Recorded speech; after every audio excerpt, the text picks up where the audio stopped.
From Hollywood, it's time now for... Johnny Dollar. Batter up, Johnny. Who's that? McGraw. Oh, as if I didn't know. What's on your mind, Bert? Dollar Mason. Ever hear of her? Her uncle Sylvester Mason. Mason Steel and Iron? That's the man. Dollar's his favorite niece. About 6 weeks ago, she disappeared. So? So, yesterday, a body washed up on Newport Beach not too far from her parents' home. Darla's? According to her father. And you hold a policy on her? For $25,000, double indemnity. Ouch. So, why don't you pay it off? We would have today, except for one thing. Well, what's that? Right after Mason identified the body, a man named Dixon showed up and swore it was the body of his daughter. What?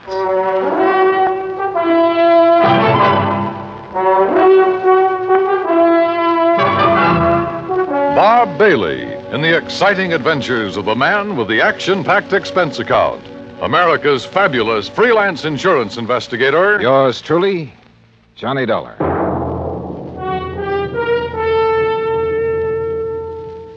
And now, Act One of yours truly, Johnny Dollar.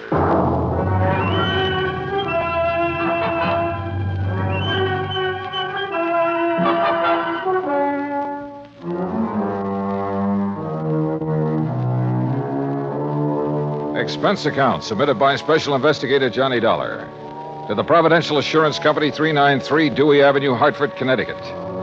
The following is an account of expenses incurred during my investigation of the Mason-Dixon mismatch matter.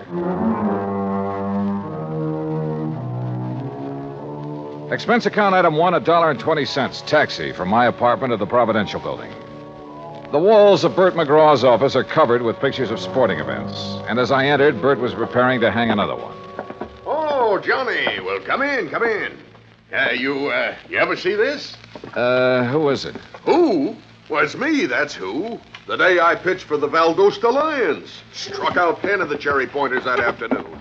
Yes, sir. You win the game for him? Huh? I said, did you win the game for him? Oh. No. Cheating umpire. Hey. Well, Johnny boy, you ready to join our little team? I don't know. The body of a girl being found on a beach, Mason identifying it as his daughter, then somebody else showing up. Henry Dixon. Yeah, and saying the same thing. Can't the authorities identify her? Haven't been able to yet? Neither one of those girls had their fingerprints on record? Nope. Well, what about dental work? Nothing to go on there either. Oh, brother. It's not going to be an easy one, Johnny. How long had the body been in the ocean before it was washed up? Well, they figure about 6 weeks. You know what that means. Yeah. Hello? Oh, yes, sir. I see. Uh-huh. Well, if it isn't the Mason girl... Yes, sir. Yes, sir, that's right. Thanks for calling, Captain. That was Captain Miller of the Newport Police. They find out who she is? No. So if it is the Mason girl, we're going to have to pay out $50,000 on the double indemnity clause. You aren't surprised, are you? No, I didn't think she died from a natural cause. But I didn't think it'd be from a gunshot wound either. What kind of a gunshot wound? A 38, right through here. How old did you say the Mason girl was, Bert? Oh, around 20. Dixon girl, too. Both of them pretty, full of life. At least they were. When did the Mason girl disappear? Oh, about 6 weeks ago. And the Dixon girl? Well, she's been missing about 3 months. Well, one of them's still alive. I'll try to find her. Bert gave me all the information he had on both the Mason and the Dixon families. I took a cab back to my apartment. That's expense account item 2. Item 3, $18.10, transportation, Hartford to Newport, Rhode Island. After checking in at the Ogden Hotel, I called Darla Mason's father, rented a car, and drove out to the Mason home on the beach. I was about to ring the bell when the front door opened. Hi.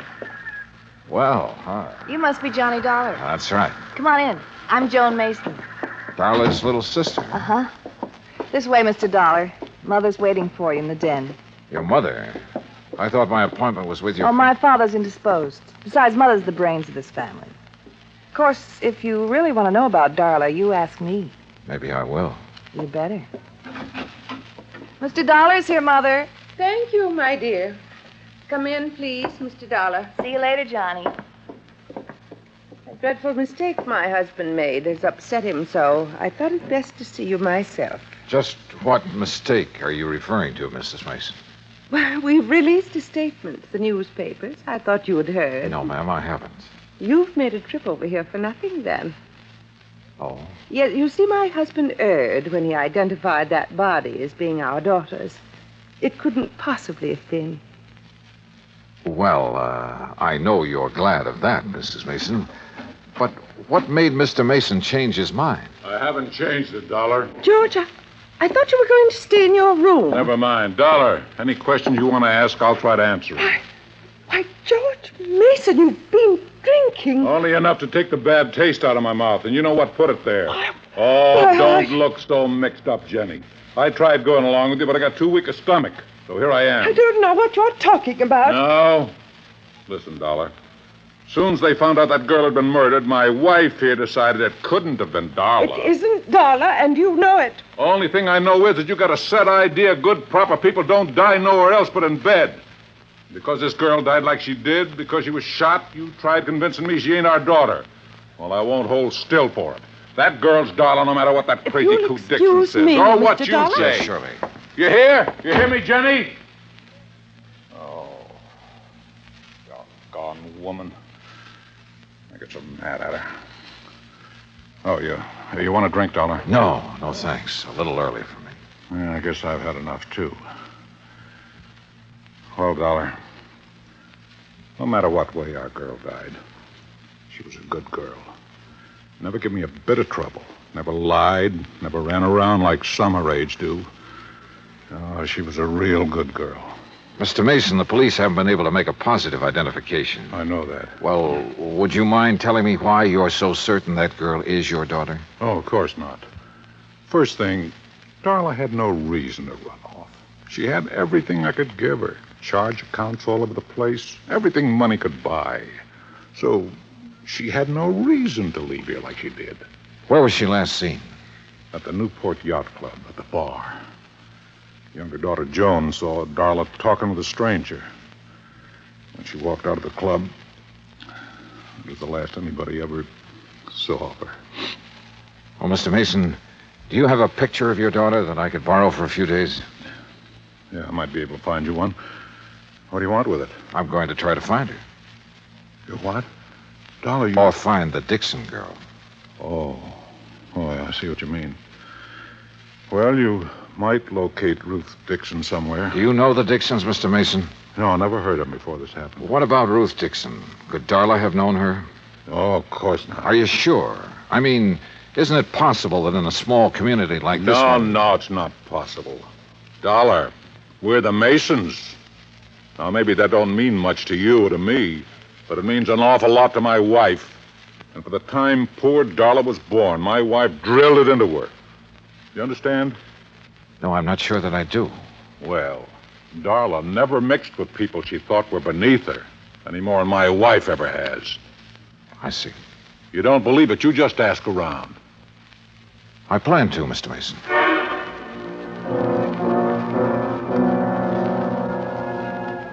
Mason found a small snapshot of his daughter. I took it and drove back to town. Expense account item 4, 10 cents, one phone call to Henry Dixon. 20 minutes later, I walked through the knee-high weeds that surrounded the Dixon home. Standing on the front porch waiting for me was a tall, thin man. Afternoon. Mr. Dollar? Yes, that's right. Well, I'm glad to know you. Sit down. It's such a nice day, I thought we could talk out here on the porch. Fine with me. Dollar. Yeah? Look, this whole thing hasn't been easy on my wife. Now, I've spent all day convincing her that I was mistaken, that the girl found on the beach isn't our daughter. You really believe that? Oh, I do, and so does my wife. And for the first time in days, she's almost her old self again. Henry?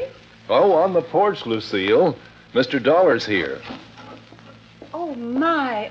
It's a beautiful day, isn't it? Oh, Lucille, this is Mr. Dollar. Oh, pleased to meet you, sir. Thank you, Mrs. Dixon. Well, sit down, Mr. Dollar. Just anywhere. Oh, Henry built these chairs himself. I wanted to put them in the house, but Ruth, she just wouldn't have it. There. Yes, Mr. Dollar. I'm not at all sure why you want to see us. Ruth wasn't insured. We never could afford to take out a policy on her. Well, we did once for her college fund. You remember, Henry? Yes, but when I was forced to slow down, we had to cash it in. All except about $1,000, that is. Back in St. Louis, my husband was a school teacher, Mr. Dollar. A fine one. But the doctors made him give it up because of his heart. Oh, I see.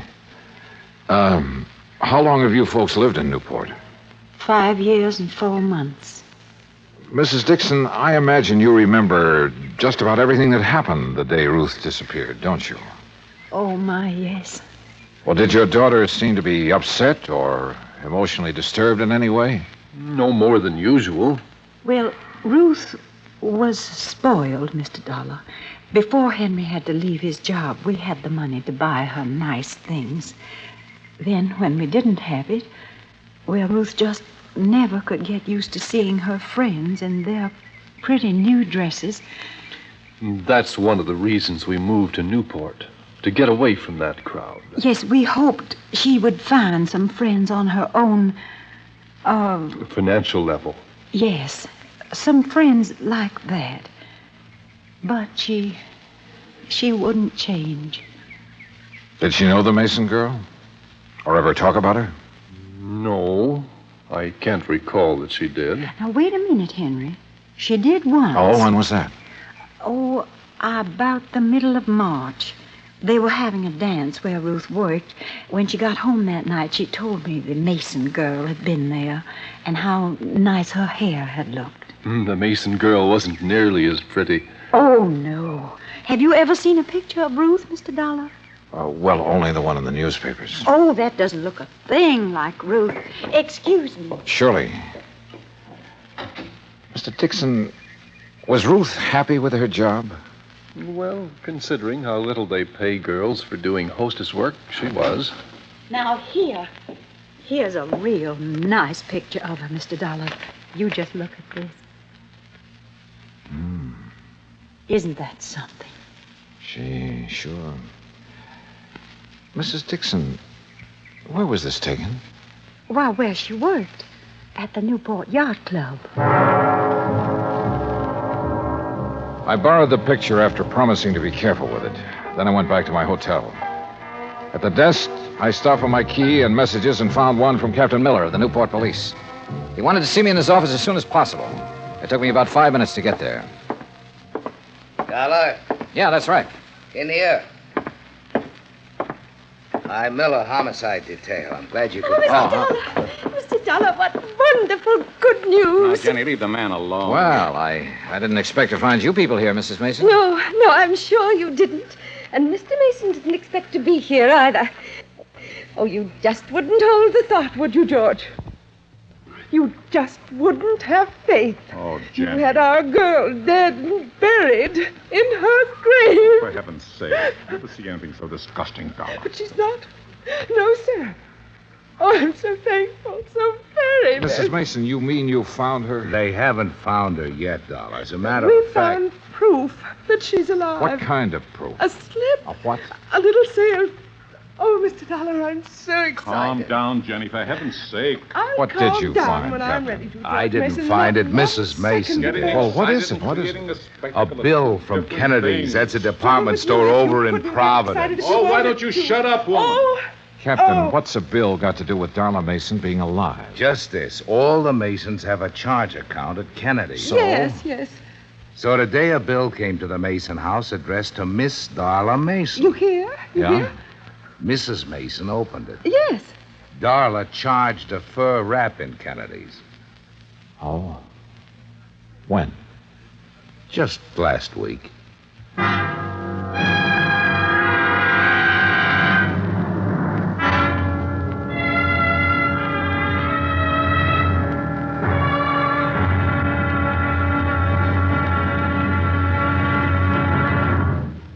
Act Two of yours truly, Johnny Dollar, in a moment.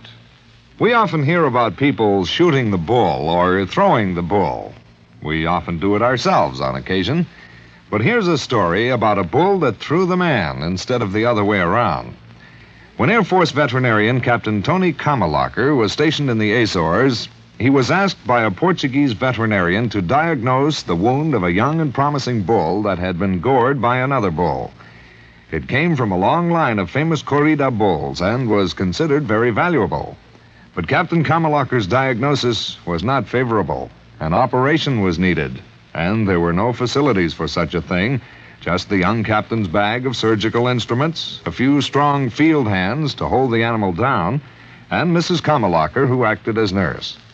The operating table was a rocky field under a penetrating drizzle of rain.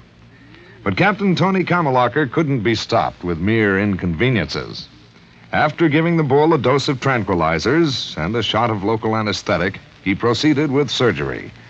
Just as the operation was completed, the bull came to life. With a mighty lurch, it leaped to its feet, throwing the field hands aside like sticks, and, for thanks, immediately charged at the surgeon. But Kamalacher escaped over a nearby stone wall. The bull recovered, and its grateful owner renamed it Kamalacher for its debut in the ring, where, Portuguese style, it is against the law to kill the bull. That's how a simple act of kindness brought about new understanding, a step on the road to freedom, the right of all men, everywhere.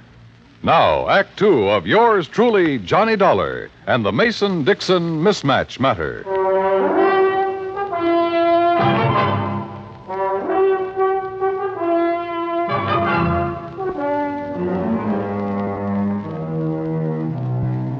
After telling me that the Mason girl had used one of her charge accounts just 5 days before the body was discovered on the beach, Captain Miller produced the original sales slip. Written across the bottom of it was the name Darla Mason. I wish to heaven I could be positive it's really her signature. You mean you think it's a forgery, Captain? I don't think anything yet. Mr. Dollar, you believe it's Darla's signature, don't you? Well, I haven't anything to compare the signature with, Mrs. Mason. Mrs. Mason, do you happen to have any of your daughter's legal documents at home, or her driver's license, or anything else that might contain her signature? No, I'm afraid I don't. You can order a copy from the Department of Motor Vehicles, Captain. Yeah, I will. What do you want it for, Captain? Well, it's just a matter of form, Mr. Mason. We have to be sure. But Darla's mother and me, we are sure. And we're the only ones that count. Well, that's not quite true, Mr. Mason. What? Have you forgotten about the Dixons? Oh, yeah, I guess I did for a minute. Well, you go ahead. Mrs. Mason and me will be at home. Yes, sir. You'll let us know as soon as you can, Captain. Yes, ma'am, I will. Thank you. Well, Darla, now what? How far is Providence, Captain? 40 miles. Why? Well, I don't know about that store over there, but where I came from, before a person could charge on an expensive item like a fur wrap, he'd have to produce some identification. Unless. Yeah? Unless the salesperson recognized him. Or her. What do you think? It's 3:10 now. If we hurry, we might have time to do a little shopping.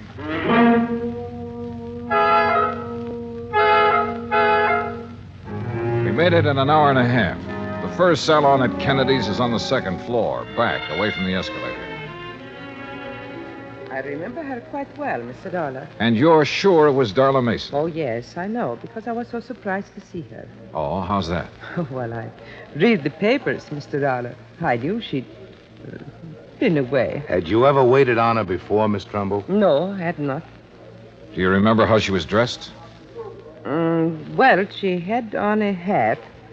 Gray felt fitted real close to her head, so you couldn't see any of her hair. And, yes, a navy blue dress, raw silk, I believe, and real décolleté. What? Low cut, Captain. Oh. Did you recognize her when she first walked in, or not until she told you her name? Well, you men are so picky. I don't remember everything. I'm sorry. Miss Trimble, I have 2 snapshots here. In a moment, I want you to tell me which of these 2 girls is Darla Mason. Well, that won't be hard to do. But first, may I borrow a pair of scissors and a small piece of paper, please? Certainly. Here you are. Thanks. What the devil are you up to, Johnny? Cutting paper hats. What do you think? What? Come over here to the counter. Miss Trimble, if you'll just wait there a second, please. Yes, whatever you say. This had better be good. I think it will be. Now watch.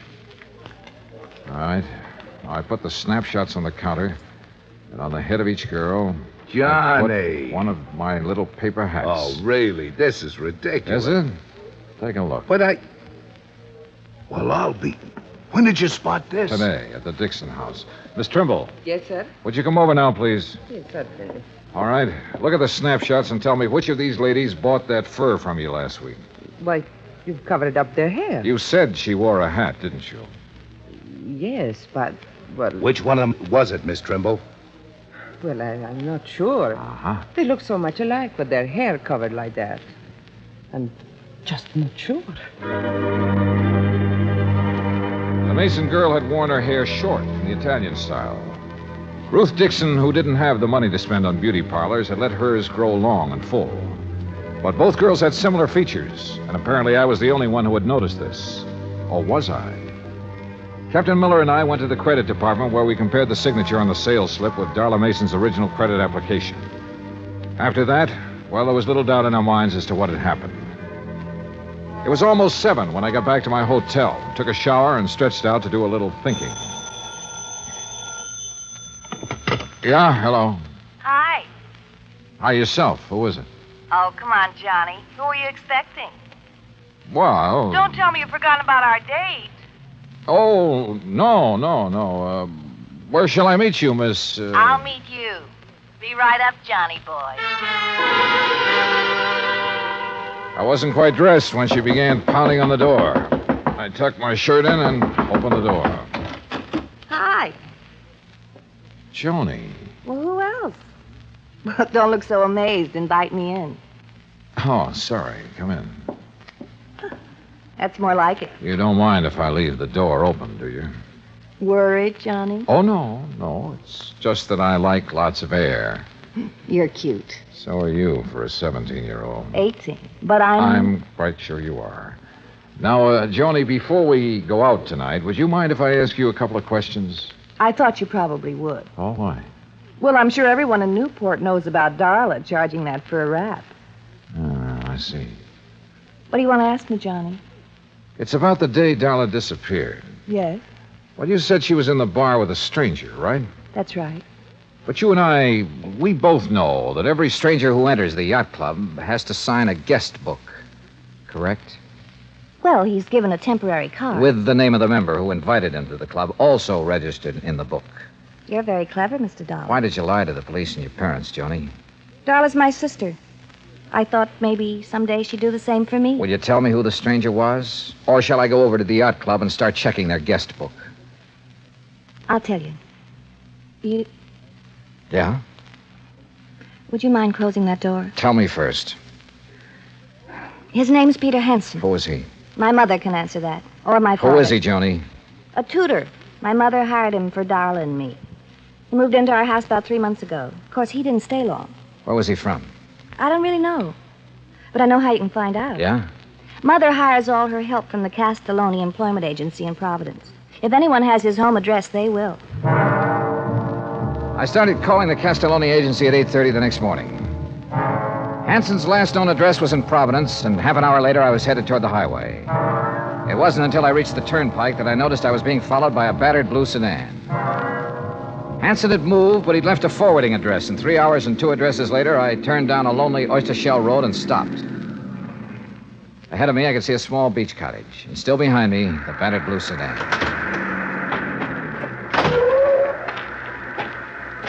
You make it real easy for a man to follow you, Mr. Dollar. If I had known it was you, sir, I wouldn't have. I hope you don't mind my tagging along like this. Mr. Dixon. Now, wait. I know what you're going to say. But let me say this first, Mr. Dollar. I've waited around, wondering if it was our girl you would find or the other one for so long. Well, I just couldn't anymore. I had to do something. You understand that, don't you? Yes, sir, I think I do. Good. Well, then, you go on about your business, and I won't bother you. You go on up to that house, and I'll wait right here. Go on now. Yes, sir. I wasn't sure who or what I would find in that beach house, but I was sure no amount of talk could persuade Mr. Dixon to leave until I did. I knocked on the door for a good minute before it finally opened. Yeah? Mr. Hanson? Yeah, what is it? My name is Dollar. I'm an insurance. Insurance man. Oh, I thought you... Honey, it's just an insurance salesman. Look, Dollar, even if I had the money, I wouldn't buy any insurance from you. You come around too early. You didn't let me finish. Huh? I'm not a salesman. I'm an investigator. Oh. Hey! Oh, no. Give it up, Hanson. No! Honey! Honey! Honey, Pete, don't let him. you can't stop me, Hanson. You want to bet? Yeah. Kill him, Pete. Kill him. Pete, no! Oh, Pete. Oh, Pete. He'll be all right. Why did you have to find us? Why? Why did you disappear? You know how much trouble you've caused? I can read, I know. It didn't bother you? Your family not knowing whether you were dead or alive? Not a bit. I'd be happier if they thought I was dead. Oh, Dolly, you don't mean that. I proved it, didn't I? I'm not sure. Why did you disappear? Because I was bored. Tired and sick of living like my family makes me live. And how's that? Come out here. You see those birds? The seagulls, yeah. Beautiful, aren't they? You know why? All right, why? Because they're free. Because they can live any way they want with no responsibilities, no reputation to worry about. Oh, boy, how I envy them. Mr. Dollar. We're around back, sir. All right, now you tell me something. Sure. How'd you know that wasn't me they found on the beach? Because of that fur wrap you charged at Kennedy's. But how did... I told them to send the bill here. They didn't. It went to your house. Oh, no. Somebody sure goofed. Yeah, Dollar. You sure did. Mr. Dollar, are you all right? I thought... Oh. Mr. Dixon, Mr. Dixon? Yes, darling. He followed me here hoping I'd lead him to his daughter. Oh. Gee, Mr. Dixon, I'm sorry if there's anything I can do. My daughter was fine. Decent. But you... Oh, Mr. Dixon. After what you did to your parents and to us, making us wonder for so long, not knowing whether it was you or our daughter who was dead. Believe me, I wish it were you.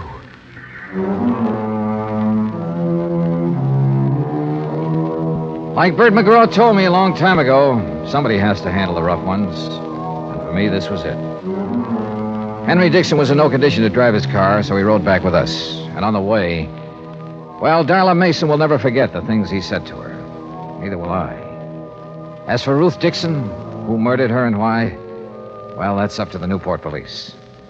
Expense account total, including hotel bill, car rental, and transportation back to Hartford, $319 exactly. Yours truly, Johnny Dollar.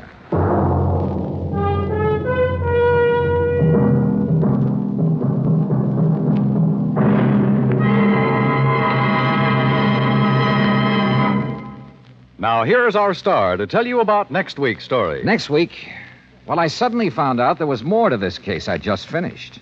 More. The really tough part. Join us, won't you? Yours truly, Johnny Dollar.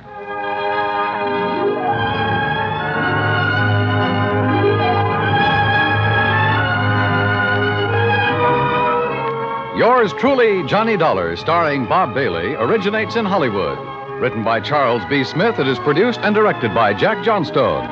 Heard in our cast were Virginia Gregg, Mary Jane Croft, Jeanette Nolan, Gene Tatum, Frank Nelson, Will Wright, Austin Green, and Marvin Miller. Musical supervision is by Amerigo Marino. Be sure to join us next week, same time and station, for another exciting story of yours truly, Johnny Dollar.